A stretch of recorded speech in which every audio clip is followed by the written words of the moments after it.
Welcome to Freshly Brewed Comics. I'm Jake. And I'm Victoria. And today we're talking about everyone's favorite chaos magician, Grant Morrison. Stay tuned.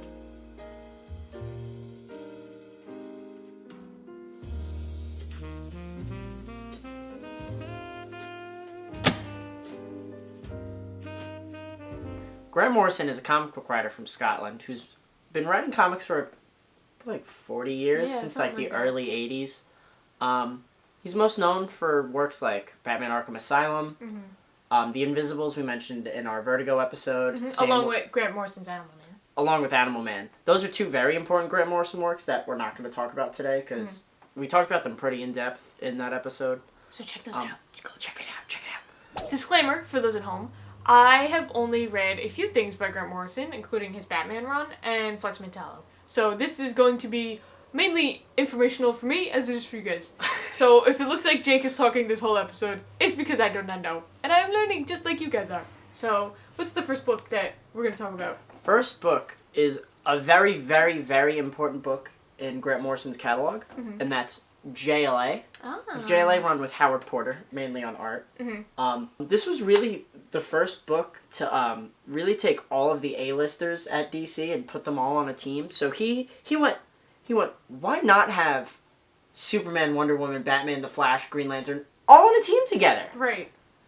I don't know how no one has thought of this before. But he did.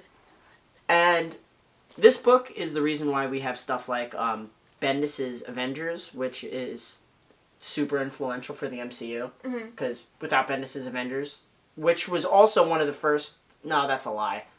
Busiek did it first. But without this book, we wouldn't have Busiek's Avengers either. This is a very, very, very influential book for the industry, and it was very popular. Because people labeled Morrison as, like, that weird British writer that could only write weird Scottish. British... Yeah, well, it's the United Kingdom. He can only write weird Scottish shit, like Animal Man, Batman Arkham Asylum, and the Invisibles. Right. But he went, nah, I'm just going to write, like, a AAA action book. And that's what he did with JLA. Cool. The next book we're going to talk about is Flex MENTALLO. So this book we touched upon in our episode 4, our Deserted Island picks of Freshly Brewed Comics, but we didn't go too in depth with it. So Flex MENTALLO is a character from Grant Morrison's Doom Patrol, who, this is like a minor spin-off, but it stands on its own. If you want to just read this, you don't have to read Doom Patrol to get who he is. It's a very long run, Doom Patrol. Yeah, and this is tiny. So Flex MENTALLO has the ability to bend reality with his muscles. So he just flexes and, like, time and space bend to his will. In Doom Patrol, he bends the Pentagon into a circle. Oh my god! That's what you're getting into when you're reading a Grant Morrison book. But it's also one of his most in-depth books. There's a lot to unpack with this. It's a very dense read for 4 issues. Yeah. So Flex is a very pure character. He definitely represents, a lot of the ideals of, like, Golden and Silver Age superheroes. Right. Which is, Grant is very fond of I was the going Silver to say, Age he of almost comics. is like an homage, his character, Flex MENTALLO, is an homage to the old Golden Silver Age comics. he's actually, Flex MENTALLO is heavily based off the Charles Atlas ads of the Golden Age, which were, it was like, I don't even know what the ads are, but I know the mascot looks exactly like Flex MENTALLO, and that's the reason why this book wasn't in print for decades, was because Charles Atlas was like, no, you can't print it, looks just like the Charles Atlas mascot. And then DC eventually reprinted it anyways. Yeah. Which is how we have this beautiful deluxe edition right here. But as I was saying, Flex MENTALLO, he's a very pure character, like the Gold and Silver Age superheroes, and he moves through a very grimdark world full of really dark and angsty characters to find the fact, which is kind of funny. He's looking for the fact of life. And there's characters in here that represent Grant Morrison, like Flex's creator, Flex's literal creator is Grant Morrison, but there's also a character in here that's exactly like Grant Morrison. Right, yeah. And it's pretty obvious once you know that it's supposed to be Grant Morrison. Like, it's super obvious. It's like smacking me in the face, that obvious. But it's cool that if you didn't, it's not in your face. Yeah. You know? This book has a lot of symbolism, a lot of really weird metaphysical commentary on superheroes and comics in general. And there's a lot of video essays on YouTube that put it a lot smarter than I have. I'm not really the most adequate person to talk about this. You're doing a good job. But, yeah, Flex Mentallo, fantastic read, and I definitely recommend checking it out. And he is the hero of the beach. Hero of the beach. To close out your summer. Flex, flex, flex, Get flex, the flex, flex. So I know we're talking about Grant Morrison here, but I think it's really important to shine on his frequent collaborator, Frank Quietly, who does We Three, Flex Mentallo, as we talked about before, and actually the next two books I'm going to talk about. I love... anything they do together turns to gold. They're both fantastic together, and they work brilliantly together. There's a single issue from Grant Morrison's Multiversity called Pax Americana, which is basically Grant Morrison's big middle finger to Alan Moore, because he's like, I could do Watchmen in 48 pages. And he does! Grant Morrison does do Watchmen in 48 pages! Which is brilliant! It's so good! But this book right here, We Three, I think is Frank Quietly's best work he's done with Grant Morrison. A lot of the art is super, very kinetic. It moves through the panels really well. And Frank Quietly's really a master of just sequential art in general, because everything he does, like the characters just move through the panels effortlessly. Right. Your eye really just follows along really well. But We Three is about a rabbit, a dog, and a cat who are bioengineered weapons in like a research facility, and then they escape and they just want to go home. So they spend the whole book looking for home. And this book is very heart-wrenching, very sad, very depressing. But Frank Quietly's art's fantastic in it. We Three. Pick it up.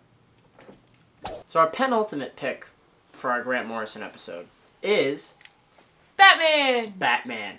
I think this is arguably his most famous work. Yeah. That, Doom Patrol, Arkham Asylum, which I guess factors into his Batman. But this book is what a lot of mainstream audiences know him for, and for good Rightfully reason. so. It's a very good run. The first omnibus, this is the second one, covers all of his Bruce Wayne stuff. So it has Batman R.I.P., Black Glove, and Batman and Son. In that volume, Morrison introduces Damian Wayne, which never done before. That's a Morrison creation. Oh. Black Glove is it's like this weird murder mystery with a lot of like 60s style Batmen, which, as I said before, Grant Morrison loves the Silver Age, and it really shows in this run, because his mission statement for this run was everything that's ever happened to Batman ever is canon. All of it. Wow. He was like, everything in the whole, I think at the time it was like 70 years of the character. He was like, all 70 years, all of it happened. Damn. Which, yeah, it's just crazy that he managed to make it all work. And he really does.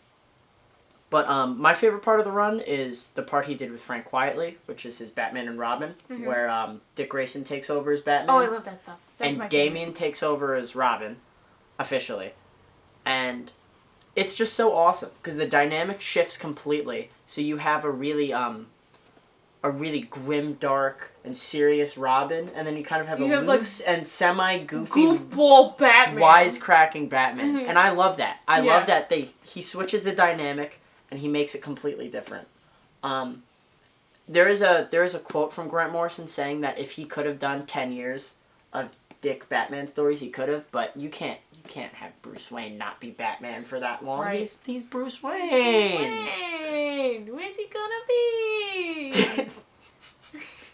And then after the whole Batman and Robin stuff, which is the best part of the run, he does Batman Incorporated, which is the final act of his run.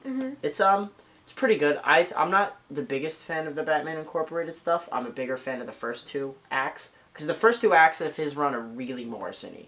Like, really Morrison-y. And then the third act is kind of more like JLA, where it's high-octane, just action, which I'm not the biggest fan of. I prefer when he goes into a more cerebral and weird storytelling style. Right. That's the Morrison I fell in love with. So, but it's still good. Like, it's Grant Morrison. He's not going to write anything bad. Yeah. So, yeah. Batman!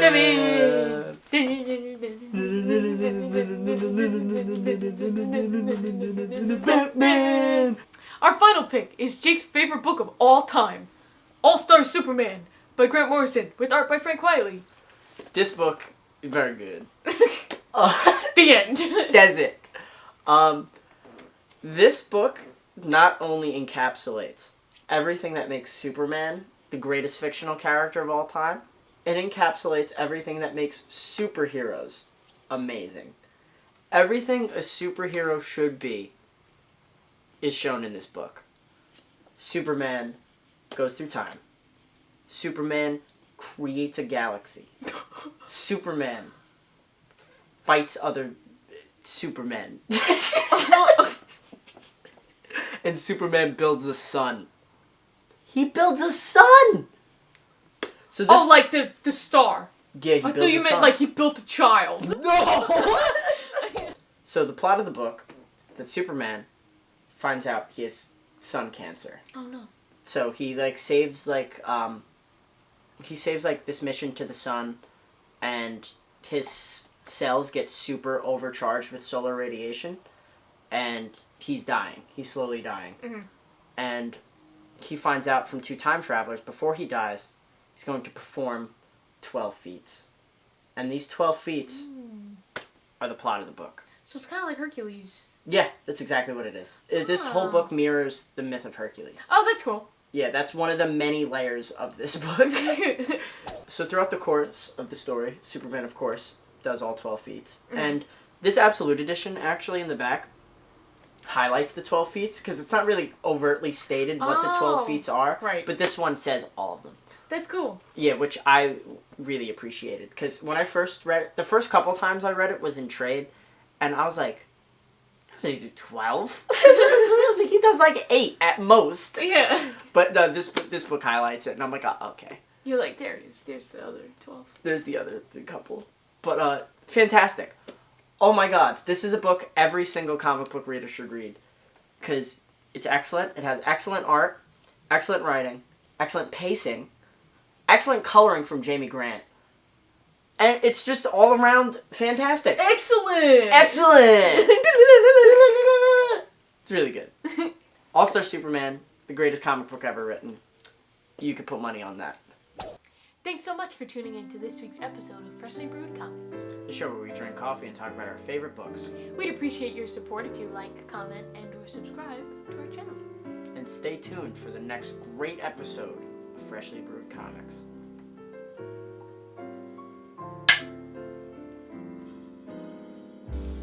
Grant Morrison. So I know we're supposed to be talking about Grant Morrison here, but I want to take a second to talk about his frequent collaborator, Frank Wiley. Yes! Who he also worked on Flex MENTALLO with. And he also did ASYLUM with one else. No, with Mark Millar. Fuck! That's a blooper. Our final book is Jake's favorite book of all time. All-Star Superman. By Grant Morrison and Frank Wiley. So, in this book, Superman learns that he's dying. He has a form of like a weird sun cancer, because as you know, he's powered by the sun. That's common knowledge. Mm-hmm. So he finds out he's gonna die, and then he also finds out from 2 time travelers that he's gonna perform 12 feats. What are you doing? The Time Travelers, Bill and Ted. No! Excellent! I'm ruining this episode. I fucking like all of them. There's not one Batman I don't like. Batman? I don't think it's that bad. I really don't think it's that bad. The costumes are awful, and I don't like Chris, what's his name, as Robin, but I don't think anybody else did a bad job in that movie. Arnold is fantastic. He's so good in that movie. Arnold's fantastic. Like when people are like Batman and Robin sucks, I'm like, okay, but did you see Arnold? But chill out. Chill out. Cool it. That's what I have to say about people that don't like Batman and Robin. Cool it.